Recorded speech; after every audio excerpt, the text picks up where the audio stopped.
উত্তরে বন্যা পরিস্থিতির আরও অবনতি, ত্রাণ ও বিশুদ্ধ পানির তীব্র সংকট। সিরাজগঞ্জে বন্যা নিয়ন্ত্রণ বাঁধে ধস। ঢাকায় ব্যস্ত সময় কাটাচ্ছেন শ্রীলঙ্কার প্রেসিডেন্ট সিরিসেনা। প্রধানমন্ত্রী শেখ হাসিনার সাথে বৈঠক কিছুক্ষণের মধ্যে। প্রশাসনের মদদে রাজধানীতে মাদকের রমরমা বাণিজ্য, ধরাছোঁয়ার বাইরে গডফাদাররা। এবং সরকারের দেয়া তালিকায় ঋণ খেলাপিদের প্রকৃত চিত্র উঠে আসেনি, মদ বিশেষজ্ঞদের আইনের কঠোর প্রয়োগের পরামর্শ।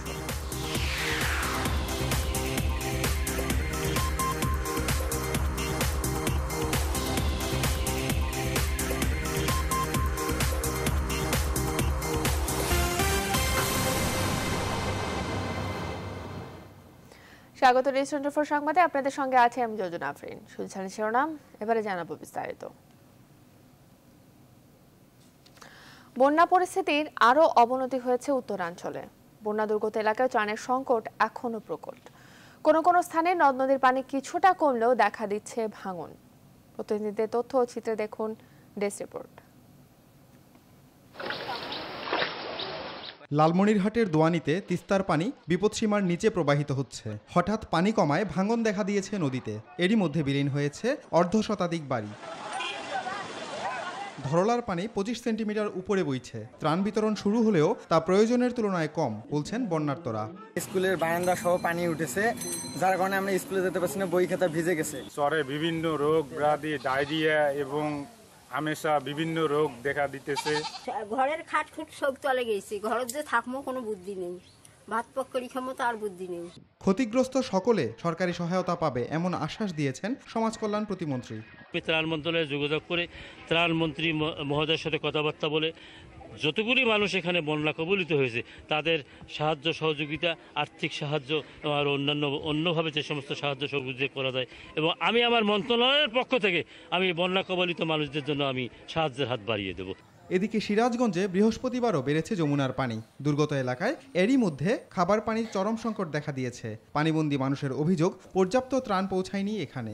টিউবওয়েল তো লেগেছে, টিউবওয়েলে পানি খাইতে পারতেছি না, রান্না বান্না করতে পারতেছি না। ভাতটা তাই দেখায় না, তাই কষ্ট, মানে কিছুই নেই, কাম কাজ নাই, কিছু নাই। আঙ্গুর কোনো মেম্বার চেয়ারম্যান আঙ্গুর কোনো দিক পারে সে নাই, এবং ভোটের সময় বাড়ি পায়রা ভাঙ্গে, খালাম্মা ভোট দিয়েন, চাষি ভোট দিয়েন। জনপ্রতিনিধিরাও বলছেন পানিবন্দী মানুষের তুলনায় সরকারি ত্রাণের পরিমাণ কম। উপজেলা প্রশাসন থেকে আমাদেরকে 3 মেট্রিক টন চাউল বরাদ্দ করা হয়েছে। আমরা 10 কেজি হারে 300 লোক পরিবারকে, মানে 300 লোকরে আমরা চাল দিতে সক্ষম হয়েছি, যা আমাদের চাহিদার তুলনায় একেবারেই সামান্য। বগুড়ায় যমুনার পানি বাড়তে থাকায় দুর্ভোগ বেড়েছে মানুষের। অনেক এলাকায় খাবার পানির সংকট দেখা দিয়েছে। উঁচু জায়গায় আশ্রয় নেওয়া পরিবারগুলো গবাদি পশু নিয়ে পড়েছেন বিপাকে। এদিকে কুড়িগ্রামে নতুন নতুন গ্রাম প্লাবিত হচ্ছে। জেলার প্রায় 1.5 লাখ মানুষ পানিবন্দী। ব্যাপক ক্ষতি হয়েছে ফসলেরও। গাইবান্ধায়ও অবনতি হয়েছে বন্যা পরিস্থিতির। বিভিন্ন জায়গায় শৌচাগার ডুবে যাওয়ায় রোগব্যাধি ছড়িয়ে পড়ার আশঙ্কা দেখা দিয়েছে। জামালপুরে ব্রহ্মপুত্রের পানি বেড়ে যাওয়ায় নতুন করে 4টি ইউনিয়নের বেশ কিছু গ্রাম প্লাবিত হয়েছে। এদিকে জামালপুরের বন্যা দুর্গতরা বরাদ্দ পাচ্ছেন চাহিদার তুলনায় সামান্য। প্রতিজন চাল পাচ্ছেন আধা কেজির একটু বেশি করে। এছাড়া ত্রাণ নিয়ে স্থানীয় জনপ্রতিনিধিদের 9-6 ও স্বজনপ্রীতির অভিযোগ তো আছেই।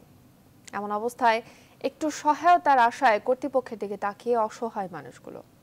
শেখ জালালের ক্যামেরায় বিস্তারিত আশিকুর রহমান শ্রাবণের রিপোর্ট, সঙ্গে ছিলেন তানভীর আজাদ মামুন।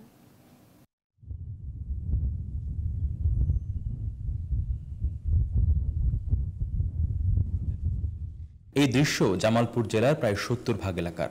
দু চোখ যেদিকে যায় শুধুই বন্যার ঘোলা জল। ঘরগুলো ছোটখাটো ডোবা, কোথাও হাঁটু পানি, কোথাও কোমর পানি, আবার কোথাও পানির কারণে ঘরই পরিত্যক্ত। ঘর জলের দখলে, তাই রাস্তার উপরই মানুষের রোজকার দিনযাপন। সেখানে যেমন মা যত্ন নিয়ে ছেলেকে গোসল করাচ্ছে, ঠিক তেমনি অনেকে সারছেন সংসারের অতি প্রয়োজনীয় কাজ। দুর্গত এলাকার বেশিরভাগ মানুষের ঘরে 3 বেলা তো দূরের কথা, 2 বেলা খাবারেরই জোগাড় নেই। সকালবেলা পান্তা খাই, আর ছাগলে কি খাওয়াবো, নিজে খাতে পারছি না। 3 বেলায় কোন বেলায় কি খাচ্ছেন আপনারা একটু বলেন তো? সকালে খাচ্ছি, ঘুম খাচ্ছি, আটা। দুর্যোগের এই ভয়াবহতায় বিধ্বস্ত বিপন্ন মানুষগুলো ত্রাণ কিংবা সাহায্যের আশায় পথ চেয়ে আছে, কিন্তু কর্তৃপক্ষের দেখা নেই। রিলিফ কি যে যারা নেতা খেতা এরাই বেশি পায় না? বেশি পায়, ওরাই বেশি পায়। আরে যারা আমরা তো পাই নাই, কথা নেই, এখানে দুনিয়াতে পাঠাই দিছে, আল্লাহ যে কাউকে দিয়েই দিব, এলি কয় থাই। অভিযোগের যৌক্তিকতার সন্ধানে নাওভাঙ্গা থেকে সিংভাঙ্গায় নিউজ 24। সেখানকার বন্যা পীড়িত মানুষগুলো এখনো স্থানীয় জনপ্রতিনিধিদের চেহারায় দেখেননি। চাচা, ত্রাণ কি পাইছেন? না, পাইছি না। কি খেয়ে থাকেন আপনারা? কিভাবে সংসার চলে? আল্লাহ কোনো মতো যা আল্লাহ ডাল ভাত যা মিলে মেলে খাই, কিচ্ছু পাই না আমরা। আগে খুঁজি না মেম্বার চেয়ারম্যানে, এখন পর্যন্ত চেয়ারম্যান নম্বরে এই জায়গা আসে নাই, বুঝছেন? এরা খুব অসহায়। ঘুরতে ঘুরতে চিনাডুলি ইউনিয়নে দেখা যায় জেলা প্রশাসকের নেতৃত্বে চলছে ত্রাণ বিতরণ। আর আজকে 2.5 লাখ টাকা পাইছেন মনে হয় আপনারা, আর কি না? সব মিলায়। আর বন্যা দুর্গত বাড়ছে আরো 50,000 বেশি, তাহলে আজকে তো 1 টাকা 3 পয়সা হয়েছে হিসাবে। তো এই হিসাবটা আমাকে একটু মিলাই দিবেন, আসলে আপনাদের কত টাকা দরকার? আসলে আমি বলি যে বন্যা দুর্গত মানুষের সংখ্যা নিয়ে আসলে এক ধরনের বিভ্রান্তিও থাকে।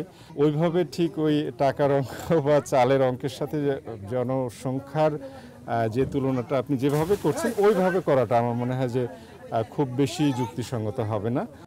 অসীম চাহিদার প্রেক্ষিতে সামান্য ত্রাণ বিতরণ কর্মসূচিতে উপস্থিত চেয়ারম্যানকেও প্রশ্ন করা হয় কেন তারা অনুপস্থিত। সব গ্রামে ত্রাণ কি আপনি পৌঁছাতে পেরেছেন? না, সব গ্রামে আমরা পৌঁছাতে পারি নাই। সেখানে যাচ্ছেন না, খোঁজ খবর নিচ্ছেন না। ভোটের আগে তো অনেক যান, পোস্টার লাগায় আসেন।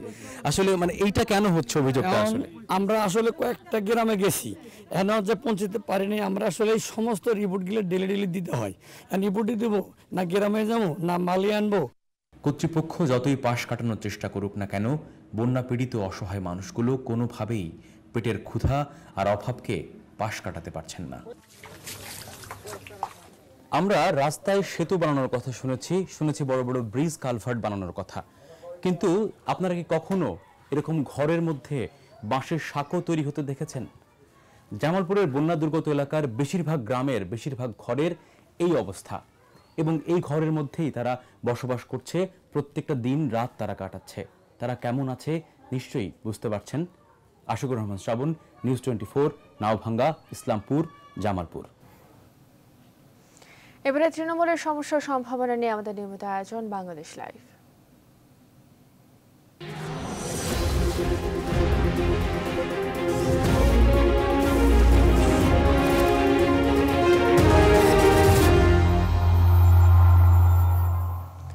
জামালপুরে যমুনার পানি আরও বৃদ্ধি পেয়েছে, ফলে জেলার সার্বিক বন্যা পরিস্থিতির আরও অবনতি হয়েছে। এ বিষয়ে বিস্তারিত জানাতে বাংলাদেশ লাইভে জামালপুর থেকে যোগ দিচ্ছেন সহকর্মী আশিকুর রহমান শ্রাবণ। গত কয়েকদিন ধরে আপনি জামালপুরে অবস্থান করছেন, তো বন্যায় ক্ষতিগ্রস্তদের দিন কিভাবে কাটছে, তাদের কি অবস্থা দেখতে পাচ্ছেন আপনি?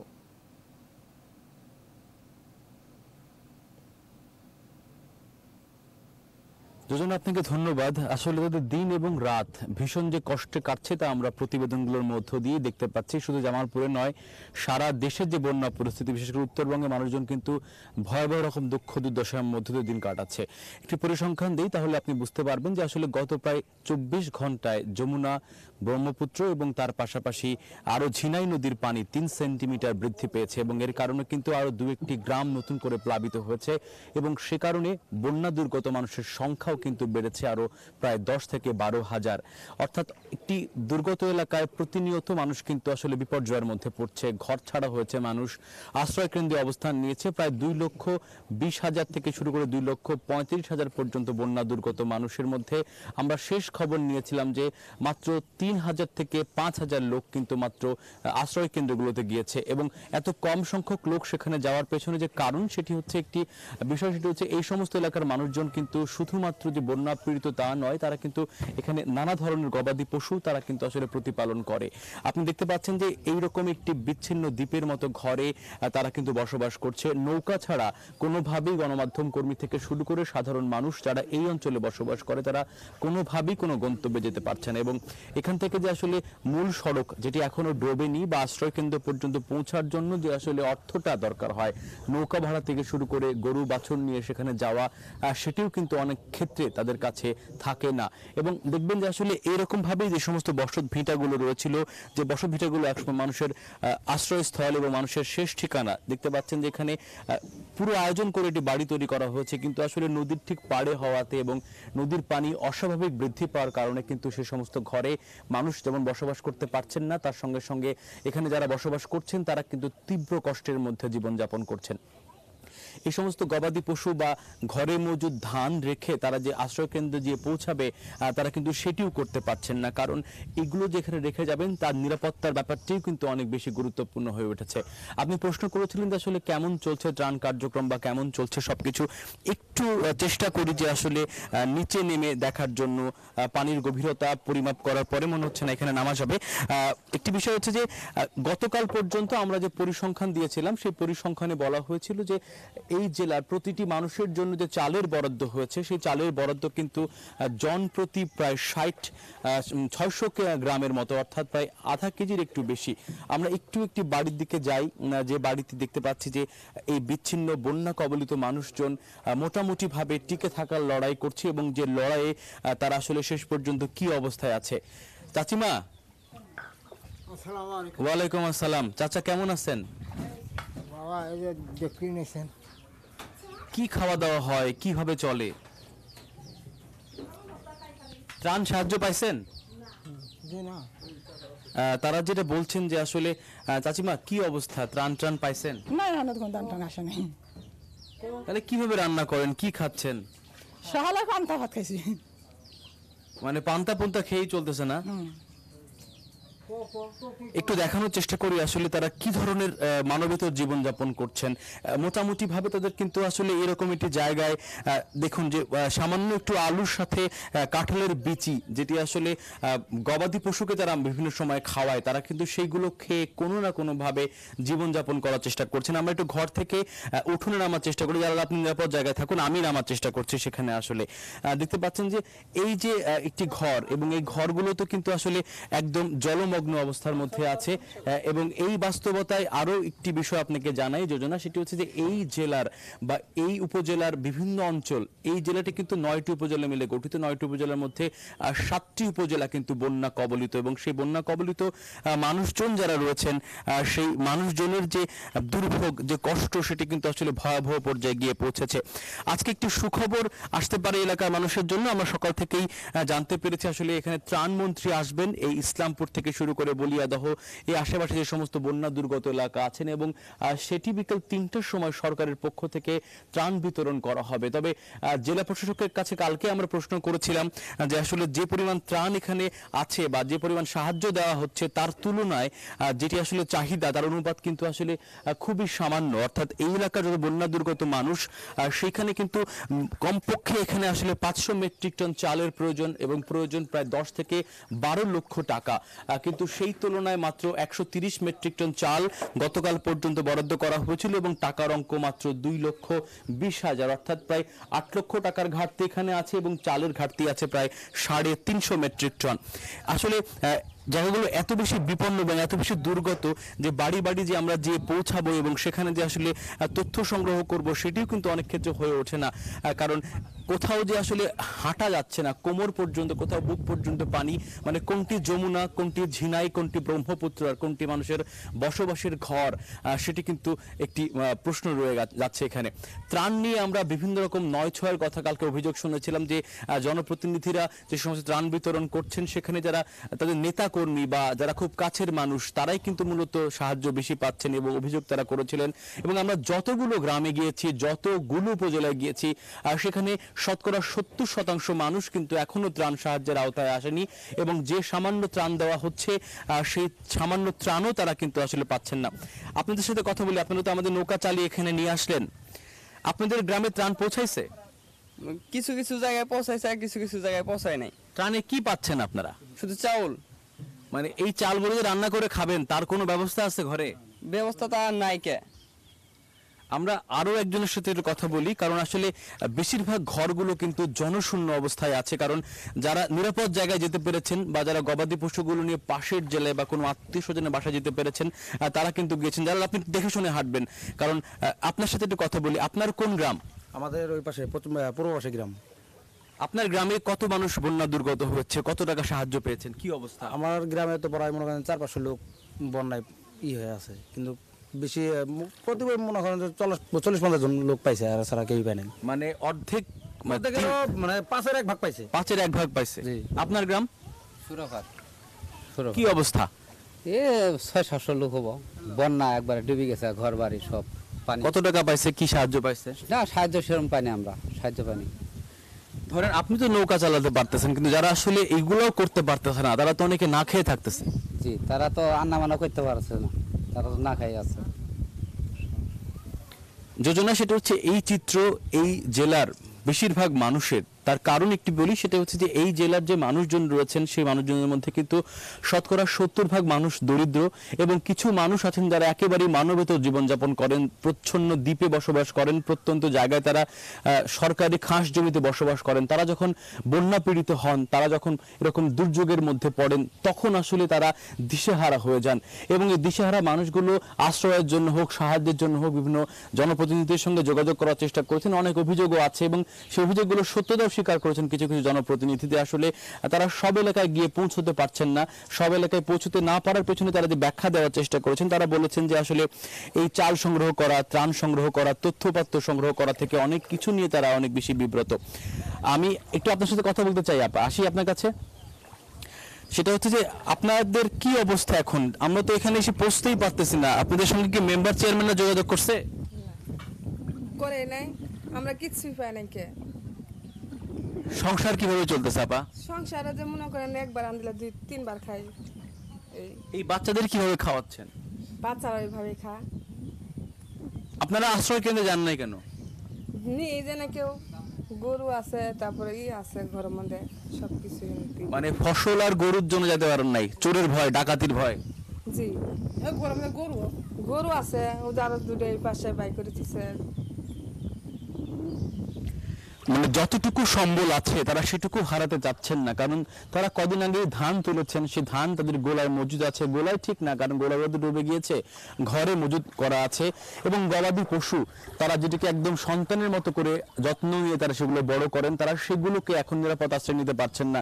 শুধু মানুষ গিয়ে সেখানে কিভাবে বেঁচে থাকবেন, বা আসলে তারা যখন ঘরে ফিরে আসবেন তখন সেগুলো ঠিকঠাক থাকবে কিনা, সেই সমস্ত শঙ্কায়, সেই সমস্ত প্রশ্নে তারা কিন্তু আসলে বিচ্ছিন্ন অবস্থায় দ্বীপে বসবাস করছে। এবং এভাবেই ঠিক জানালার পাশে দাঁড়িয়ে দাঁড়িয়ে বা বসে বসে তারা শুধু নদীর দিকে তাকিয়ে আছেন, জলের দিকে তাকিয়ে আছেন, কখন সেগুলো কমা শুরু করবে, কখন সরকারি কর্তৃপক্ষের সাহায্য সহযোগিতা একদম প্রান্তিক মানুষ পর্যন্ত এসে পৌঁছাবেন। তারা প্রশ্ন করেছেন এভাবে আমাদের কাছে যে আপনারা যে সমস্ত তথ্য সংগ্রহ করছেন, খবর দিচ্ছেন, আমাদের তো কেউ সাহায্য করতে আসলো না। এবং তারা পাশাপাশি এটাও বলেছেন যে ভোটের আগে আমরা দেখেছি প্রত্যেকটা ঘরে ঘরে কিন্তু পোস্টার সাঁটানো আছে, অর্থাৎ আমরা যেটা দেখতে পাচ্ছি যে তারা কিন্তু যখন নির্বাচন আসে তখন তারা নিশ্চয়ই এই সমস্ত মানুষের দেয়ালে দেয়ালে পোস্টার সাঁটানোর জন্য হোক আর ভোট ভিক্ষা করার জন্য হোক ঘরে ঘরে আসেন, কদমবুচি করেন, সালাম বিনিময় করেন, করে ভোট প্রার্থনা করেন। কিন্তু যখন তারা জয়লাভ করেন তারা কিন্তু আসলে তখন এদের পাশে এসে দাঁড়ান না, বা যারা পরাজিত প্রার্থী তারাও কিন্তু এসে দাঁড়ান না। শুধুমাত্র সরকারি বা সরকারি কর্তৃপক্ষ নয়, যারা বেসরকারিভাবে এখানে কাজ করছেন, এনজিও গুলো রয়েছেন, তারা কিন্তু এখানে খুব একটা সাহায্য সহযোগিতা করছেন বলে কোনো তথ্য প্রমাণ আমাদের কাছে নেই। উপরন্তু ঋণের বোঝা কিন্তু প্রত্যেকটা মানুষের কাঁধে। আমরা যখন গতকালকে নাওভাঙ্গা এলাকায় গিয়েছিলাম সেখানে দেখেছি এই তীব্র বন্যা দুর্গত মানুষের কাছে কিন্তু আসলে রিলিফ যখন সেখানে পৌঁছায় নাই, সেখানে কিন্তু সেই ঋণের কিস্তি নেওয়ার জন্য এনজিওদের পক্ষ থেকে লোকজন গিয়েছে, এবং তারা এই কথা বলতে শুনেছি আমাদের সামনেই যে আপনারা না খেয়ে থাকলেও কিন্তু এই কিস্তি শোধ করতে হবে। অর্থাৎ একদিকে অনাহার, একদিকে অর্থাহার, এবং অন্যদিকে ত্রাণ না পাওয়া, বিপন্ন জীবন, অন্যদিকে ঋণের বোঝা, কিস্তির বোঝা এবং মানবেতর জীবন। সরকারি কর্তৃপক্ষের উচিত সঠিক মেজারমেন্টের মাধ্যমে লোক নির্ধারণ করে এখানে ব্যাপক পরিমাণ ত্রাণ কার্যক্রম চালানো, যাতে এই মানুষগুলো খেয়ে পড়ে বেঁচে থাকতে পারে। যোজনা আমার কাছে বাংলাদেশ লাইভে এই ছিল এখান থেকে সবশেষ খবরাখবর। আশিকুর রহমান শ্রাবণ, আপনাকে ধন্যবাদ। দর্শক, জামালপুরের বন্যা দুর্গতদের সবশেষ খবরাখবর জানাছিলেন সহকর্মী আশিকুর রহমান শ্রাবণ। এদিকে চট্টগ্রামের সীতাকুণ্ডে 9 শিশুর মৃত্যুর কারণ পুষ্টিহীনতা। প্রাথমিকভাবে এমনটাই জানিয়েছেন লোকতত্ত্ব ইনস্টিটিউটের বিশেষজ্ঞরা। এদিকে ফৌজদারহাট হাসপাতালে এখনও ভর্তি রয়েছে 40টি শিশু। তাদের বিষয়ে বিস্তারিত জানাতে এবারে বাংলাদেশ লাইভে ফৌজদারহাট থেকে যোগ দিচ্ছেন সহকর্মী নয়ন বড়ুয়া জয়। হাসপাতালে ভর্তি 40 শিশুর শারীরিক অবস্থা সম্পর্কে চিকিৎসকরা আসলে কি বলছেন?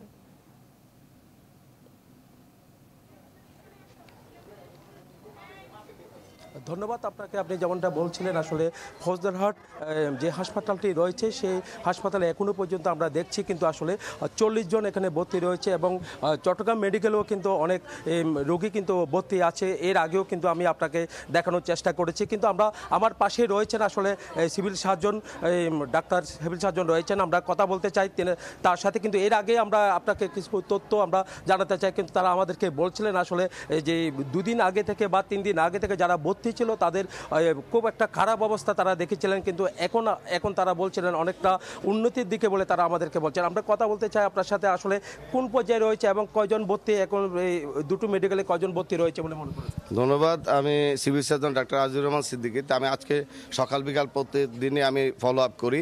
তা আজকে আমরা অত্যন্ত সৌভাগ্যবান যে আমাদের স্বাস্থ্য অধিদপ্তরের ইপিআই যিনি ডিপিএম আমাদের অ্যাসিস্ট্যান্ট ডাইরেক্টর জনাব একেএম সারুল আলম মহোদয় এসেছেন এবং আমরা পুরো টিমে বিশ্ব স্বাস্থ্য সংস্থার প্রতিনিধিও আছেন, এখানে বিআইটির কনসালটেন্ট। আমরা সকালে রাউন্ড দিয়ে দেখছি যে সবগুলো রুগী ভালো আছে এবং এটার মধ্যে 40টা রুগী এখানে ছিল। 2টা একটু আগে আমরা একটার একটু ফোড়া হয়েছে আর একটা একটু কাশি কমছে না, সামান্য সমস্যা। তারপরও মেডিকেল কলেজে আমাদের যেহেতু উন্নত চিকিৎসা আছে 2টাকে রেফার করেছি, ফলে এখানে 38টা রুগী আছে আর মেডিকেল কলেজে 1600 2 যোগ করলে 18টা, অর্থাৎ মোট 56টা রুগী। সবগুলা রুগী ভালো আছে, ভয়ের কিছু নাই। আমরা এলাকায় কালকে গিয়েছি, ওইখানে আমাদের মেডিকেল টিম কাজ করতে, সামান্য জ্বর বা কাশি টাশি একটু সমস্যা থাকলেই ওদেরকে পাঠাচ্ছি এবং এরা এতদিন এই জীবনে প্রথম হাসপাতালে আসছে এবং ওরা এদের কাছ থেকে খবর নিচ্ছে যে এখানে দুধ ডিম পুষ্টিকর খাবার দেওয়া হচ্ছে, সেবা নেওয়া হচ্ছে, এদের গার্জিয়ানদের খাবার দেওয়া হচ্ছে, সমস্ত ওষুধ হাসপাতাল থেকে দেওয়া হচ্ছে। ওরা মোটিভেটেড, ওরা আসতে চাচ্ছে। তা আমাদের সামগ্রিক বিষয়টা যেটা স্যাররা বলেছিল আমরাও তার বাস্তব ফলন দেখতে, আসলে এরা দীর্ঘদিন ধরে অপুষ্টিতে ভুগছিল, পুষ্টিকর খাবার দেয় এরা মোটামুটি প্রত্যেক দিন করে, প্রচুর উন্নতি হচ্ছে এদের। এবং ঢাকা থেকে 5-6 দিন পরে রিপোর্টটা দেবে যে কী জীবাণুর জন্য এটা হলো, সেইটা না পাওয়া পর্যন্ত আমরা এদেরকে এইভাবে চিকিৎসা দেবো এবং এরা ভালো আছে, ওইখানেও ভালো আছে। আমরা পুষ্টির প্রোগ্রাম চালাচ্ছি। এর মধ্যে আমরা যেটা শুনেছি যে ওইখানে লোকজন ওনারা নাকি টিকা দিতে সহযোগিতা করছিল না অনেক দিন ধরেই, তো সেটা আমাদের যে মাঠকর্মী জানায়নি তার বিরুদ্ধে আমরা ব্যবস্থা নিচ্ছি। আমরা ইপিআই হেডকোয়ার্টার থেকে যিনি কর্মকর্তা আসছেন, আমরা স্পটে গিয়ে ওইখানে একটা টিকা কেন্দ্র করব এবং এলাকাবাসীর সহযোগিতা আমরা চাইবো। কালকে এমপি মহোদয়, ডিসি, আমিও ওদেরকে মোটিভেট করেছি।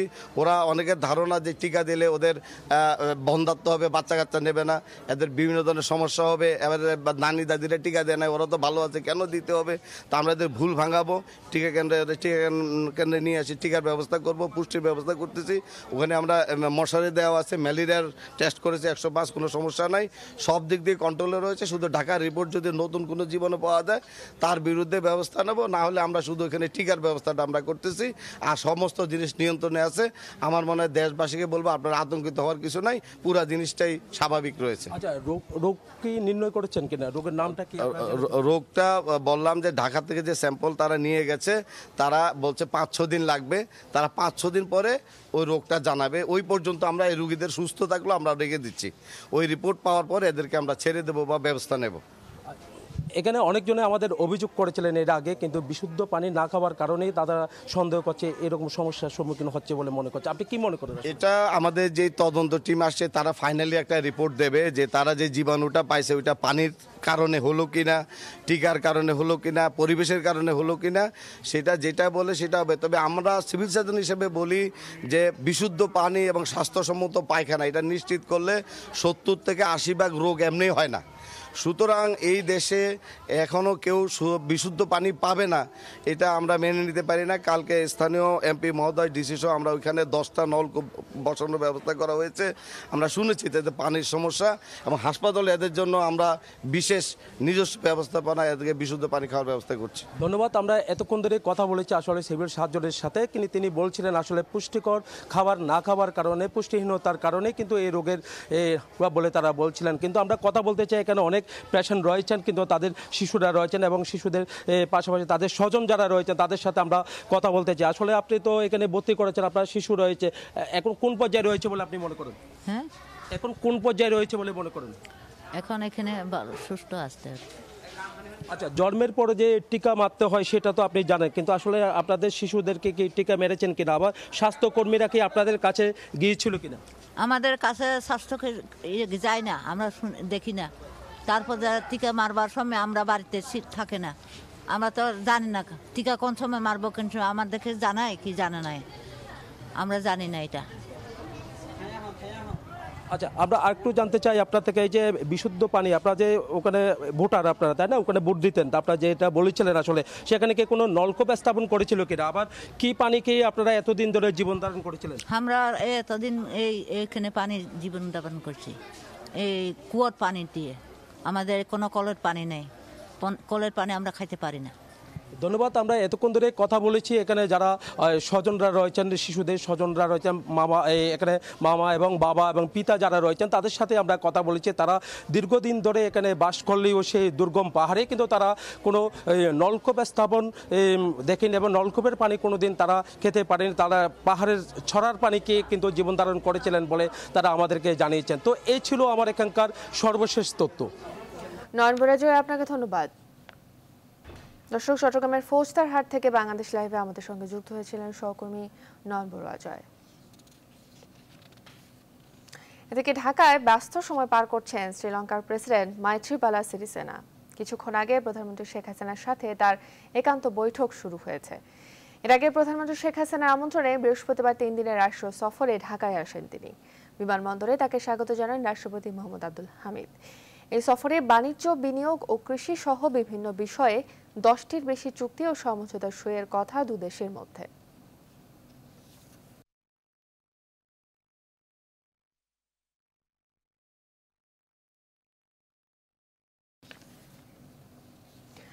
মাদকদ্রব্য নিয়ন্ত্রণ অধিদপ্তর বলছে, গডফাদাররা যত ক্ষমতাশালী হোক না কেন তাদের ধরে আইনের আওতায় আনা হবে। কিন্তু প্রশ্ন হলো, মাদক নিয়ন্ত্রণের ইতিহাসে ছোট ক্যারিয়ার ছাড়া কবে কোন তালিকাভুক্ত জনপ্রতিনিধি ক্যাটাগরির গডফাদার ধরা পড়েছে? আর নামমাত্র লোকবল নিয়ে নিরস্ত্র অধিদপ্তর কি মাদক নিয়ন্ত্রণে সক্ষম? উত্তর ও করণীয় জানাচ্ছেন আশিকুর রহমান শ্রাবণ তার মৃত্যুর রং গোলাপির শেষ পর্বে। ছবি তুলেছেন মিজানুর রহমান। দেশের ৭০ লাখ মাদক সেবীর মধ্যে ৪০ লাখই ইয়াবাসক্ত, যার মধ্যে আবার শতকরা ৩০% আছে নারী। তাদের বেশিরভাগেরই বয়স ১৫ থেকে ৩৫-এর মধ্যে। বিশ্লেষকরা ক্রমবর্ধমান এই সংখ্যার পেছনের কারণ হিসেবে কয়েকটি বিষয়কে চিহ্নিত করেছেন, যার তালিকায় প্রথমেই আছে মাদক নিয়ন্ত্রণের সব বাহিনীর মধ্যে সমন্বয়ের অভাব। দ্বিতীয় কারণ নিয়ন্ত্রক কর্তৃপক্ষের লোকবল সংকট। তৃতীয় কারণ নিরস্ত্র মাদক দ্রব্য নিয়ন্ত্রণ অধিদপ্তর। ৪ নম্বর কারণ লজিস্টিকের অভাব। আর সবশেষ কারণ প্রথাগত মানধাত্তা আইন। নিয়ন্ত্রকদের এমন ব্যর্থতার ভিতে মাথা চাড়া দিয়ে উঠেছে মাফিয়াদের প্রাসাদ। তোমায় শেষে আসতে হবে তোমার রচা ডাস্টবিনে। সমাজে যারা এই কাজগুলো করছেন, আমাদের ভবিষ্যৎ প্রজন্মকে, নিজস্ব সন্তানদেরকে ধ্বংস করছেন। চারিদিকে ডাস্টবিন রচনা করে আমার ছেলে মেয়েকে সেখানে ভালো থাকবে। অনেক প্রভাবশালীরা এই মাদক ব্যবসার সঙ্গে জড়িত। অর্থে, বিত্তে, রাজনৈতিক ক্ষমতায় তারা পুলিশকেও কেয়ার করে না। পুলিশও তাদের কথা মতো না চললে অনেক সময় তারাও টিকতে পারে না। আমরা খুব বিপর্যয়ের মধ্যে আছি। নেশার প্লাবন সেখানে ঢুকছে। আমার আপনার সন্তানদেরকে এটা ডুবিয়ে মারবে। এছাড়াও খোদ রাজধানীতে যেখানে প্রশাসনের প্রত্যক্ষ কিংবা পরোক্ষ মদদে হাজার হাজার স্পটে চলছে রমরমা মাদক ব্যবসা, সেখানে কিভাবে থামবে নেশার পাগলা ঘোড়া? বিশ্লেষকদের এমন অভিযোগ ভরা প্রশ্নের কি জবাব আছে পুলিশের কাছে? কিছু ছোট ব্যবসায়ী ধরা পড়ে, কিন্তু এদের যে নেতৃত্ব দেয় অথবা যে মূল হোতা, এরা আড়ালেই থেকে যাচ্ছে। এবং যারা এই খুচরা বিক্রেতা, এরাও কিন্তু জানে না তারা কাদের কমান্ডে কাজ করছে। ট্র্যাকিং যে করা যাচ্ছে না তাদেরকে, এটার জন্য তারা কিন্তু ধরাছোঁয়ার বাইরে থেকে যাচ্ছে।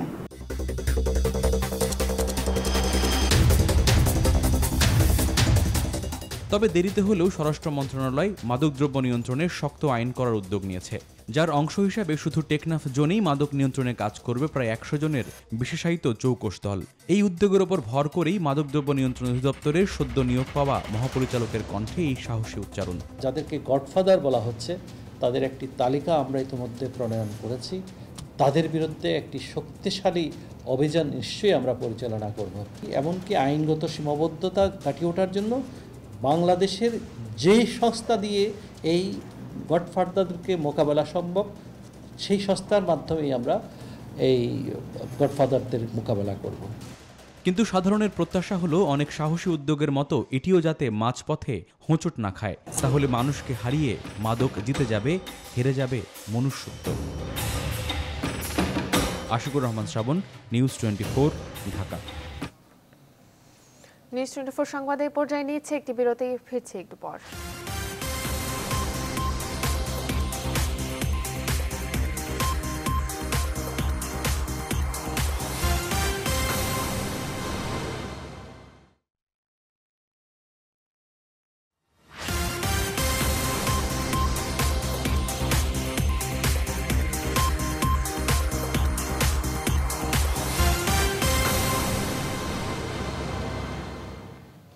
আবার স্বাগত, দেখছেন নিউজ 24 সংবাদ।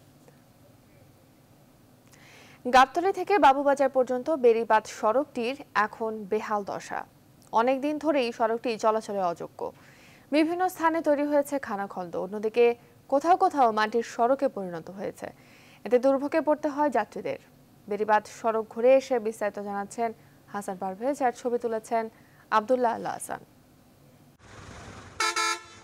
গাবতলী থেকে বাবুবাজার পর্যন্ত বেড়িবাঁধ সড়কটির দৈর্ঘ্য 12 কিলোমিটার, কিন্তু সামান্য এই পথ মারিয়ে যেতে করতে হয় শারীরিক কসরত।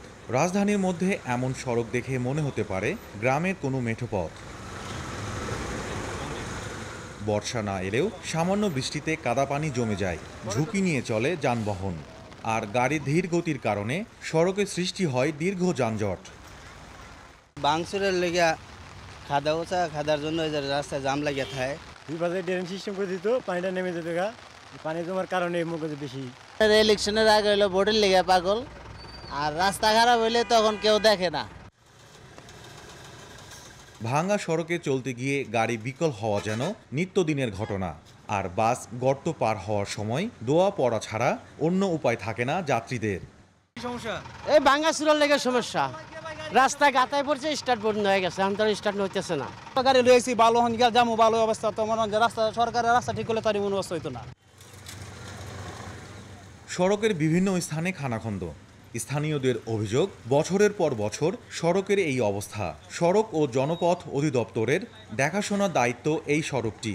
অভিযোগ আছে তারা নিয়মিত সংস্কার করে না, কিছুদিনের মধ্যে নষ্ট হয়ে যায় সড়কটি। অনেক সময় গাড়ি উল্টে যায়, মানুষের অ্যাক্সিডেন্ট হয়। প্রতি বছরই ভাঙা থাকে, এরকম থাকলে হইব না তো, বুঝেন না? ওই বছরা থেকে পুরো রাস্তা জাম। ছোট থেকে দেখে আসতে হচ্ছে এইভাবে ভাঙা চূড়া, কোনো সময় ঠিক হয় আবার কোনো সময় ঠিক হয় না। যেমন ঠিক হয় হালকা পাতলা কোন ঢালাই দিয়ে তারা চলে যায়, 2 দিন পরে আবার ভাঙা জায়গা। বেড়িবাঁধ সড়কটি স্থায়ীভাবে সংস্কারের দাবি ভুক্তভোগীদের, যাতে জীবনের ঝুঁকি নিয়ে আর চলাচল করতে না হয়। হাসান পারভেজ, নিউজ 24, ঢাকা।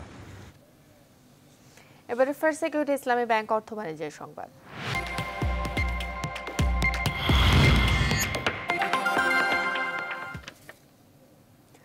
ঋণ খেলাপিদের তালিকায় প্রকৃত চিত্র উঠে আসেনি বলে মনে করছেন বিশেষজ্ঞরা। তারা বলছেন, শুধু তালিকা দিয়ে দায় সারা হবে না সরকার, এজন্য প্রয়োজন আইনের কঠোর প্রয়োগ। তবে বিষয়টিকে ইতিবাচকভাবে দেখছেন কেউ কেউ। তারা বলছেন, প্রকৃত ঋণ খেলাপিদের শাস্তির আওতায় আনা গেলে তা দেশের ব্যাংকিং খাত সহ বিনিয়োগকে গতিশীল করবে। বিস্তারিত সুলতান আহমেদের রিপোর্টে।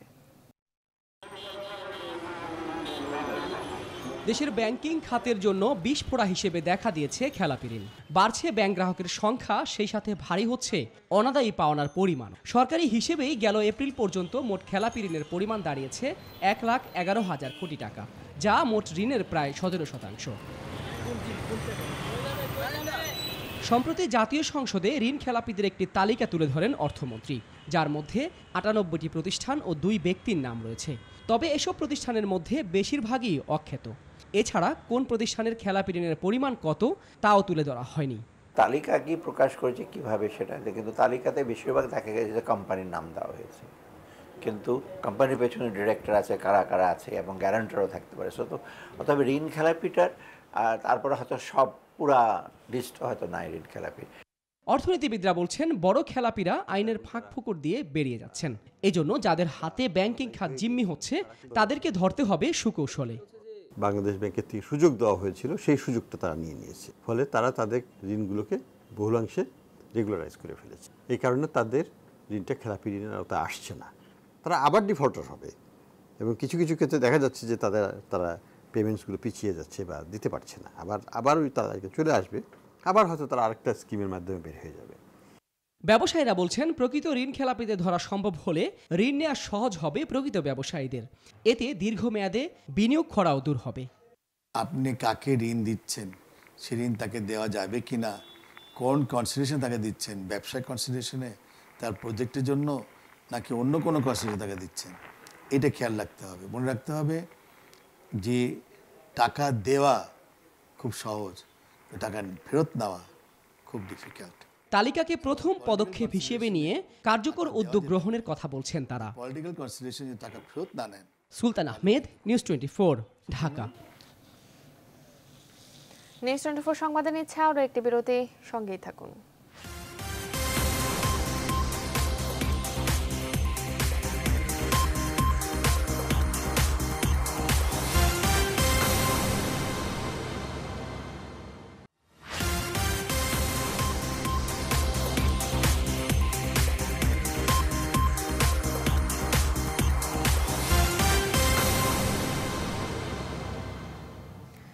বিরতির পর আপনাদের স্বাগত, দেখছেন নিউজ 24 সংবাদ। এবারে নিউজ 24 আন্তর্জাতিক।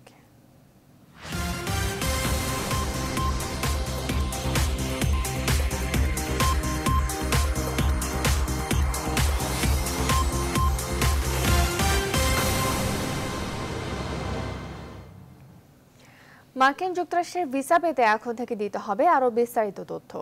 দেশটিতে ভ্রমণে ভিসা আবেদনকারীদের সন্ত্রাসী হুমকির বিষয়টি নির্ধারণের জন্য ব্যাপক তথ্য সরবরাহ প্রয়োজন হবে বলে জানিয়েছেন স্টেট ডিপার্টমেন্ট।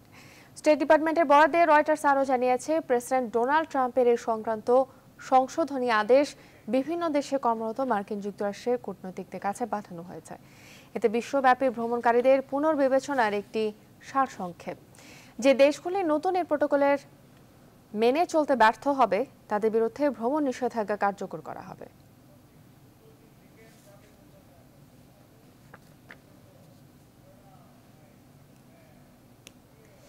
এই ছিল নিউজ 24 সংবাদে এখনকার আয়োজন। এতক্ষণ সঙ্গে থাকার জন্য সবাইকে ধন্যবাদ।